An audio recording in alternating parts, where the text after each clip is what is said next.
एक बूढ़ी माँ अपने कमरे में सो रही थी। तभी उसे बेटे और बहू के कमरे से उनकी बातें सुनाई दी।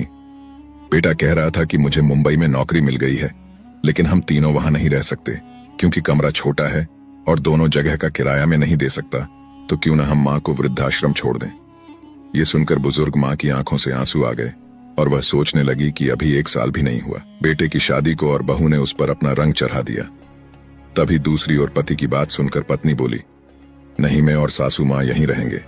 मैं पढ़ी लिखी हूं, मैं बच्चों को ट्यूशन पढ़ाकर इतना तो कमा लूंगी कि अपना और माँ का गुजारा कर सकूं।